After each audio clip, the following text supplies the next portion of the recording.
Hello, and welcome to a high school presentation about A to G requirements. High school requirements are not the same as college entrance requirements. Students are always encouraged to pick courses based on their own academic, career, and personal interests. Our high school's graduation requirements are 1 year of U.S. history, 1 year of world history, 1 semester of government, 1 semester of economics, 3 years of English, 2 years of math, 1 year of physical science, 1 year of life science, 1 year of visual and performing arts, or 1 year of world language, and 90 credits of electives, for a grand total of 200 credits that are required for high school graduation. If you would like to learn more about these requirements, please watch the high school graduation requirement video. A to G requirements are a sequence of courses that high school students must complete to be eligible for UC and CSU admission. The University of California and the California State University are college systems within the state of California, and both systems require A to G requirements for admission. A to G requirements comprise of 15-year-long courses, and these courses must be A to G approved. 11 of those courses must be completed before senior year, and students must earn a C or better in each of those courses. If a student earns a deficient grade, so a D or F in either of those courses, they may have to repeat that course in order to apply to a UC and CSU. The A to G requirements are comprised of 7 different subject categories. Each category is labeled with the letter A through G, which is why you call all of these courses A through G requirements. For history, 2 years is required. For English, 4 years is required. For math, 3 years is required. However, 4 years are recommended. For science, 2 years are required. 3 years are recommended. For a language other than English, 2 years are required and 3 years are recommended. For visual and performing arts, 1 year is required. And for an elective, 1 other year is required. Keep in mind that the requirements for A to G are the bare minimum needed to gain admission to a UC or CSU. If your student is planning to apply to a competitive UC or CSU, college or program, they should highly consider taking the most rigorous classes available at their high school. It's strongly recommended that they meet at least the recommended A through G requirements and try to go above and beyond wherever possible. Let's dive a little deeper into each of these categories. For A, history, 1 year of world history is required, and the other year should be comprised of U.S. history, or it could be 1 semester of U.S. history and 1 semester of government. For English, 4 years is required. However, if you have a student who is learning English as a second language, they can actually have advanced ESL count for 1 of those requirements.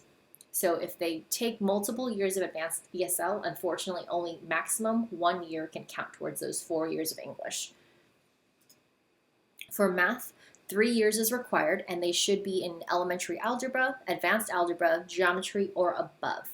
Students can also take these math courses in 7th and 8th grade to meet the requirement, and geometry or an integrated math equivalent must be taken.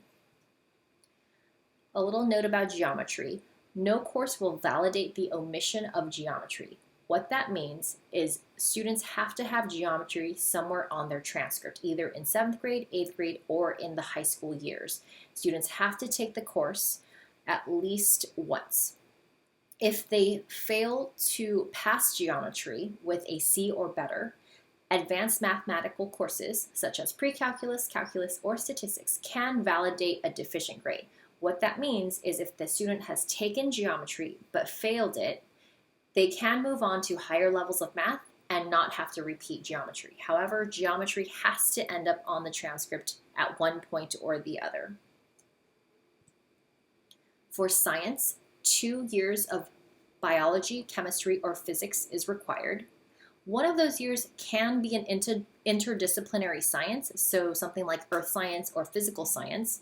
However, the other year must be one of the three listed: biology, chemistry, or physics. All science courses have to have labs. The labs can be virtual or hands-on, but must be included in that course. For a language other than English, the student must take 2 years of the same world language or demonstrate proficiency to the second level of high school world language. What that means is if a student is proficient in, for example, Japanese 2, and they only took Japanese 2 in high school, this would actually meet the full E requirement for A to G purposes. They do not have to take Japanese 1 and Japanese 2. If they take Japanese 2 and pass with a high enough grade, that actually shows that they have demonstrated proficiency up to year 2 of high school. World language can also be taken in 7th and 8th grade, and those courses will also meet this requirement. For visual and performing arts, there is a requirement that the full year of that requirement should be taken in the same discipline. So for students who have been with our schools from the beginning, this shouldn't be a problem because we do offer full year visual and performing arts courses.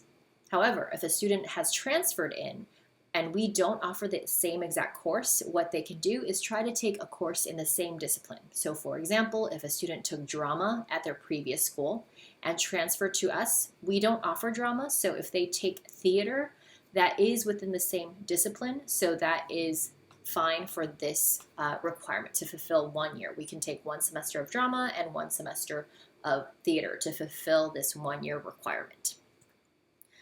For A to G requirements, there are also other ways other than high school coursework to meet these requirements. So students can take college courses, for example, to meet these requirements. However, college courses can be a little tricky, so students are always encouraged to meet with their high school counselor to make sure that whatever college course they take will fulfill a graduation requirement and the A to G requirement. Validation. Validation means that if there is a course missing from the A to G requirements or a deficient grade, this can be validated by a higher level course.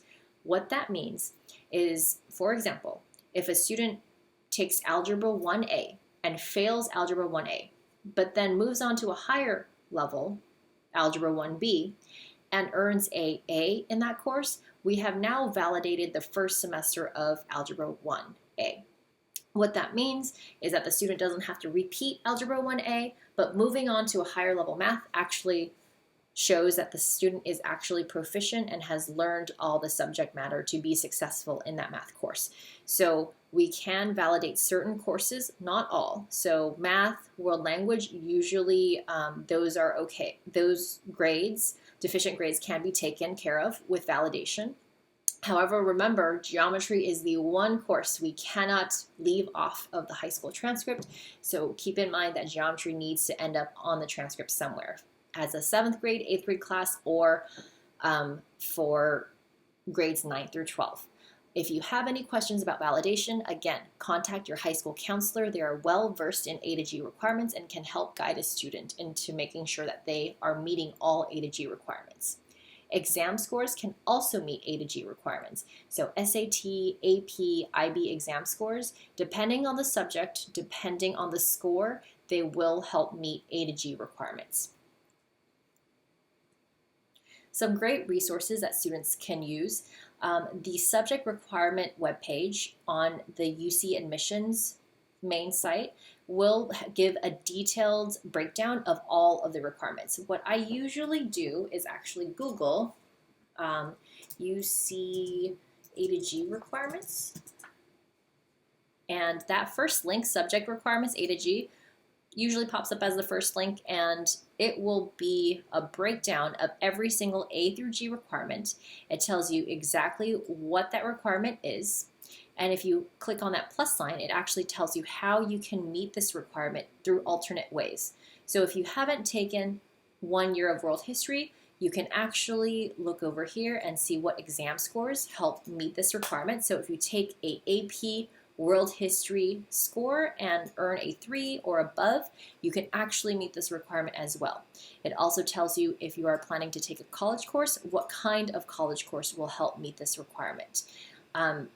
It has that breakdown for every single subject matter. So it's really wonderful.